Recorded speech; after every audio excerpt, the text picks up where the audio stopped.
thank you for joining me for today's video. If you're new here, let me introduce myself. My name is Katrin and I'm a partial cash budgeter from Europe, more specifically the Baltic states.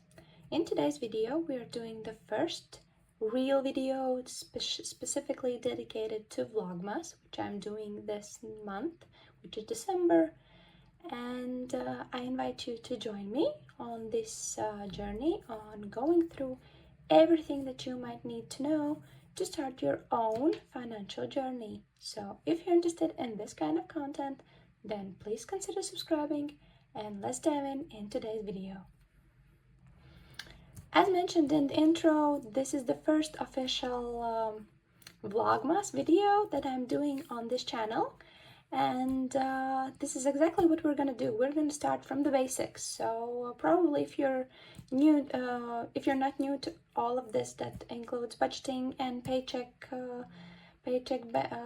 planning and cash stuffing, then it's not going to be that interesting for you. But if you're beginning your journey and you see all of those videos and you still don't know how to make your budget, how to choose what kind of budget do you want, or you still don't know what the basics are to make a budget, then this video is going to be for you. It's not going to be long. I'm going to go through a few types of budgeting and also dive in a little bit about how I myself have chosen the budget system that I have. So I hope it's going to be helpful for you guys, and I would like to also hear in the comment below what kind of budget system do you use daily, and maybe if you're not using anything, then what are your biggest struggles about that. But before we do that, I'm gonna start with explaining I think the most basic and the most important part of your financial journey, and that's budgeting. So if we talk about budget types, there are so many in the market, let's call it market, but I have tried, I think, 3 of them. And at the end, I have chosen the one that's probably one of the most visible ones, which is zero-based budget. But let's start from the beginning and what do you need and so on. So first of all, before you even start budgeting, it would be really important for you to go through your bank statements, your receipts. Maybe you have some statement overall in your bank that shows you where are you using your money, what are you buying, where are you paying, how much do you do in some extra fees and so on, because that's actually the most important part before you even start budgeting. You have to understand where your money is going right now, and only when you have done it you can finally understand what kind of numbers do you need to put in your budget. So that would be the step 1. The step 2 is deciding which budget is gonna work for you the best. And actually why I have chosen to do this one is because I have tried 2 different types of systems, probably so much more, but those 2 I remember by heart probably. One of them is 50-30-20 rule, and the other one is zero-based budget. So let's first of all talk about the 50-30-20 rule. So the basic is still in this worksheet. Nothing changes for the way you are writing down your approximate balances and payments and so on. But the idea itself is that actually, if I'm going to be honest, that's the easiest way to start budgeting. At least for me, I think it's the best. So it worked very well with understanding the system itself, understanding how a budget works, and to understand where your money is going first of all. So the first idea is that you take all of your income and divide it in 3 parts. So first one is the needs. So everything that you need to exist and live and go to work and eat. So basic needs goes into this needs part. So it could be mortgage, it could be debts that you have, it could be all of the bills that you need to survive, your utilities bill, electricity, and so on. If you have a kid, also anything that could be expenses for the toddler and so on. Then of course food, shelter, so basic things, medical expenses. Then the next one with just 30 comes into want. So that's probably why I said that it's the best way to start budgeting, because you're starting first of all with your with just choosing an amount from your income to your wants. So wants can be anything that you are, for example, needs is just a public transportation. Want could be a gas if you have the possibility to choose how you are traveling to work. Want can also be saving up for traveling, or buying some gifts, or just maybe spending it on eating out. So that would be want. And then the next one and the last one is savings. And the most important thing is to start with the important savings, which is your retirement, emergency fund, and so on. So anything that would be mandatory to build up your savings account. And I have noticed from my personal experience that this budget way, so 50-30-20 rule, works perfectly if you have one person or two person household. So it perfectly works if you don't have kids, if you don't have animals, if you don't have to share your income with someone. Then this one, I believe, the 50-30-20 rule is the best of them all, because then you don't have to be so strict about your budget. You still end up saving something, you still end up enjoying life, but in the same time you have those 50% allocated for the things that you need. And after a while, if you notice that you have some room in the 50% part, you can just adjust it. You can move extra money to your wants or your savings depending on your goals. So I believe this is the perfect system for beginners. Now let's dive into the most important thing, how to make a budget. And before I start to talk about my favorite part of budgeting, which is zero-based budget, let's talk about the basic rules to make a budget. So first of all, you need to understand all of your expenses. So let's take the same 50-30-20 rule. You know your money that needs to be allocated to your needs. You know that it's, for example, let's take $1,000 or 1,000 euros or whatever. Let's divide it. So 500 from this is going into your needs. Now you have to understand what are those needs. You need to write all of your mandatory payments, all of your mandatory expenses that you need to survive. Then you can check if it's half, so 50% of your income or not. Then you can move into the next part. You can write all of your wants and understand if it reaches or overreaches or is under the 30%. And then when you have done with these two parts, you can go to your savings and allocate 20% to your savings. If you notice that any of these parts that you are trying to write down is over the part balance, so the percentage, it's totally fine. You just need to understand which of the following two ones can you adjust. So for example, if you have really large bills and the expenses that you need to survive, you have to think about adjusting the wants, because the savings is already small amount, and in the same time, savings is something that you're thinking about yourself in the future.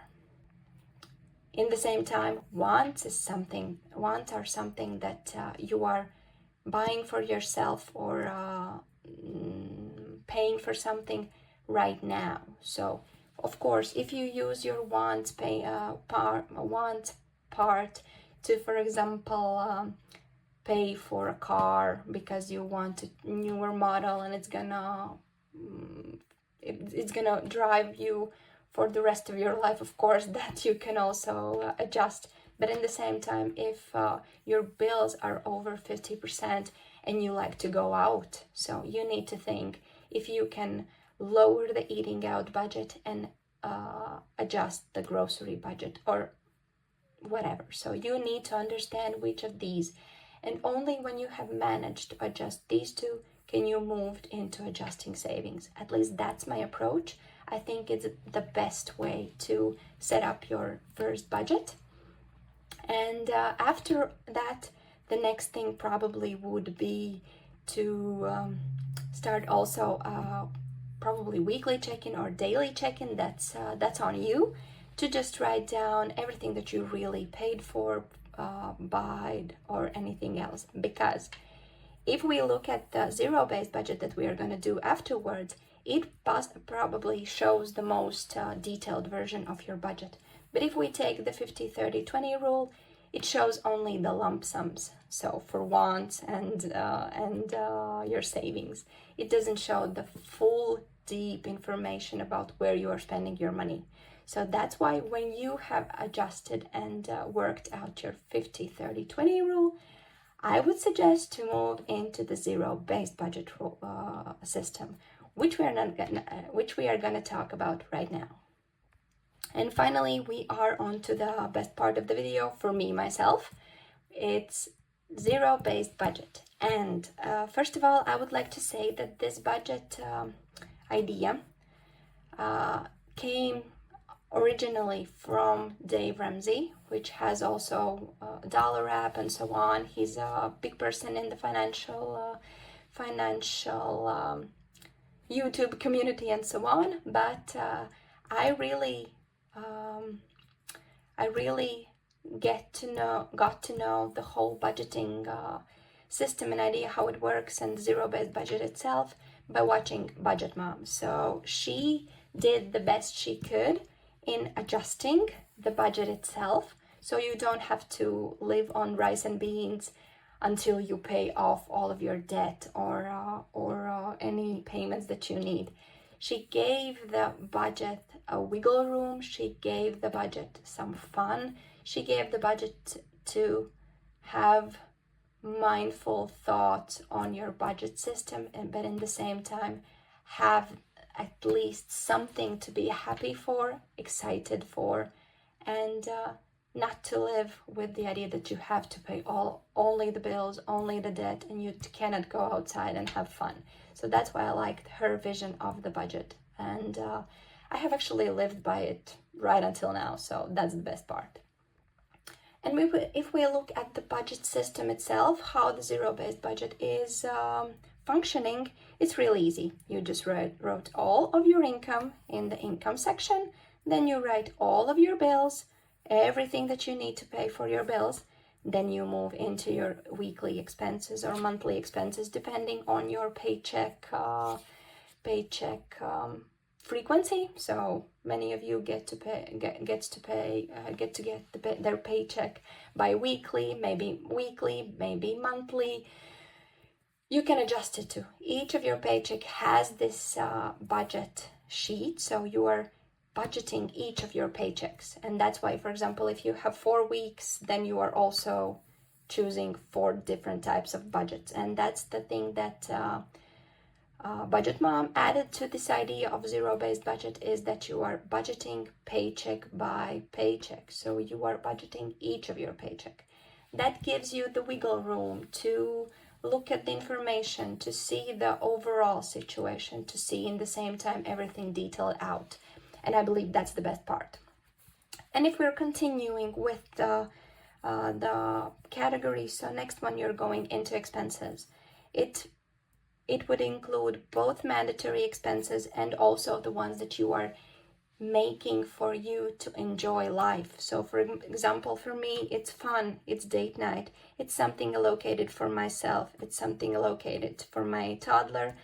It also has something of eating out, so I don't have to make my meals over and over and over again and not have the fun of going out at least once time per month just to enjoy myself and maybe even celebrate myself for reaching my goals.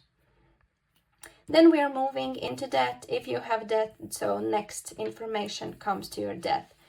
So you need to include your mortgage, if you have any other debt, so credit card debt, anything that you can imagine. If you have a weekly payment or monthly payment for your debt situation, then you need to write those down as well. Then we are moving finally into savings. If you have something left over after this, it means that you can move on into savings. For me, I have added that long-term savings are my priority, and only then we move into short-term savings.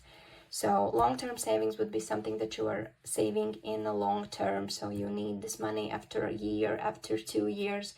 Maybe you don't have the time period or timestamp, but you know that you want to go on a vacation, or those are some larger savings. The same goes for retirement, emergency fund, 1 month ahead, or 3 to 6 months worth of expenses saved up for. So anything that is takes a little longer time to save up for, you can add to this category. And then you can go to your short-term savings, or as the YouTube community shows them, or tells the name of them, it's sinking funds. And the idea for sinking funds is those are the expenses that comes up unplanned or maybe planned. And you know that you will need those, but you don't want to make an expense for that. So you're using those sinking funds to just save up for a bigger expense that is coming up in a few months, for example. Let's take, for the best right now, since we have Vlogmas, let's take Christmas, for example. This is a perfect example for a sinking fund. You are putting away each month a little bit of money, depending on your goal for the end lump sum. It also can be that you are spending this money in between of the timestamp that you are saving up for the goal, because this is something that you know you are gonna spend after a year, for example. But at the same time, you don't want to make those purchases from your paycheck in December. So you are saving up in the whole year just to reach the goal. So in December, you don't have to think how I'm gonna pay for that gift that I want to give my toddler or my husband, how we are gonna put dinner for Christmas on the table because there's mother-in-law and father-in-law coming in. So you have the budget for it. You're just dividing it into lump sums. So that's the idea of zero-based budget. And in the end, as the title says itself, you are trying to find each coin, each penny, each euro, each cent a plan. So when you have gone on through these, you can start adjusting the saving system. You can just add the amounts that you want to take, that you want to save up, and if you have something left over in the end, you can decide which of these are your priorities and leave the money next to it. For example, if you manage to pay off your debt, you can decide which of these savings are your most highest priorities and move the money there. So you have the possibility to play with this budget sheet or any sheet that you're making. And that was actually the last thing that I wanted to mention. I know that we are used to, so you who are watching these videos are used to seeing those aesthetic budget sheets or those planners or beautiful envelopes, but that's not the thing that you need to excel yourself in the budgeting world. Actually, all you need is paper and pen, and that's something I stand by. I know that many of YouTubers and budgeters and people in everyday life likes to use apps or Excel or anything that's electronic. But when you put those numbers on your paper, you see the difference. You see the emotional difference that it gives you, the psychology aspect. So this gives you a totally different view of the situation that you have at the moment. So I would suggest make this, for example, in Excel. It can be done in Excel. This kind of tables. Just do it. And or actually, I'm gonna put something like this as a freebie in my section below, so you can just get that one and just start budgeting your own. If I manage to do that, I still don't know, because I'm filming this actually late in the night, so I just wanted to catch up with you guys and give you the video that I promised. But just remember that I'm gonna be putting a link below with under this video with a freebie for a budgeting sheet. It's not gonna be maybe right now, but in a few days I promise you that it's gonna be there. And just start adjusting your budget, your expenses, and check out what's coming out of it. And you can only by filling out this you can see already what are your priorities and where are you overspending, or maybe which category you don't like that you are spending so much. So I invite you to try this, to play with it, and to have fun with it. And I hope to see you in my next video, when I'm gonna be talking about the next topic that I have planned up for. But for right now, have a lovely day, evening, wherever you are, and we will see you in my next video. Bye!